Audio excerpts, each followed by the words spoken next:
Hello and welcome to this flank opening series. Chess, as we all know, is a game of psychology par excellence. It is as much as a game of psychology as it is a game of tactics and combinations and preparation. Um, so it is good to have some unusual openings, if you like, in your repertoire to throw your opponent off balance. And these flank openings work very well at club level, even at grandmaster level. The English opening came into limelight, especially uh, in the third or fourth match, if I'm not mistaken, of World Championship between Bobby Fischer and Boris Spassky, and also recently. Magnus Carlsen has played it against Nakamura and some other grandmasters. So these openings are not rare and not bad, but these are sort of unusual openings because usually d4 and e4 are two of the openings which are most popular. E4 being king's pawns opening and d4 being the queen's pawns opening. Um, there are three major flank openings from white's side, and these are 1c4, the English opening, one knight f3, the red tie system, and one f4, the bird system. We're not going to look at one f4 because that usually leads to black countering immediately with e5, which is the excellent From's gambit, and usually transposes into king's gambit after e4 and e takes f4, which is king's gambit accepted, and with knight f3 king's gambit accepted, king's knight's gambit. Or black can choose to counter with with 2e4 then 2d5.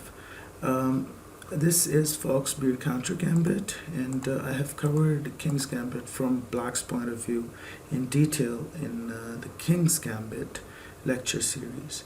So you can look at that, that's available on the page as well. So we're not going to go into f4, but we will look at c4 and knight f3. Knight f3, the red tie system by Richard Reta, is a very flexible system and often transposes into if white is able to play moves like d4 and c4, transposes into queen's gambit and Slav and semi-Slav. So we'll probably not look into that as well, but we will look at knight f3 in reference with the English opening. So if knight f3 and c4, both these moves are played, this is the English system by transposition. One knight one c4 is the most popular flank opening, and one that could be said with reference to one knight f3. But what is the idea behind flank openings? Well, Richard Reta popularized these moves and called them the hyper-modern chess, or the hypermodern school of chess. And hypermodern school of chess states primarily that white does not commit himself too early in the center, which can then be counterattacked or attacked directly by black, but in fact tries to counter the hegemony in center and tries to attack the center through the flanks. And so a usual attack is formed by fianchettoing the f1 bishop, the light squared bishop, on g2 and attacking from there. Also bringing this knight here from b1 to c3 and attacking from there, or aiding in the attack. This knight is usually brought up here. It can also come up to here and has lots of squares in the center available to him as well. So the idea behind flank opening is that you do not commit yourself too early in the center, and do not become easy target in the center for black. And black can gain lots of counterplay that way. But you, in fact, in a hyper margin way, try to counter the opposite forces by attacking from the flanks. So 1c4 is usually met by e5, and we're going to look at this system which is called reverse Sicilian in detail. Knight c3, knight f6, and knight f3, and then knight c6. This is the four knight system, which is usually followed by fianchetto of this bishop. And in some of the systems, if white is able to play e4, that is called the Botvinnik system, which is an excellent system. It does exerting ultimate control over this d5 square, d5 central square.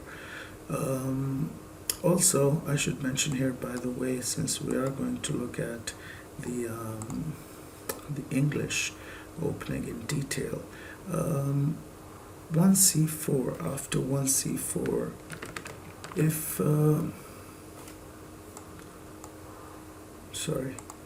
if irrespective of black's reply, let's say in the symmetrical variation, if black plays c5, this is called the symmetrical variation. If white chooses to play an early knight f3, that is then the Nimzovich variation, and this is also very popular. So we'll look at some of these possibilities, and hopefully we will learn from these. I should also mention that one should not spend too much time on the opening theory, and in fact develop tactics and combinational strategies more often, more than the opening theory, and especially the endgame. Endgame theory is more important than the opening theory, but it is good to have some of these so-called unusual openings in your repertoire to sometimes shock the opponent. So we are going to look at these, but these will all be quick videos, and we will not dwell too much into theory and theoretical lines. So yeah, hope to see you around.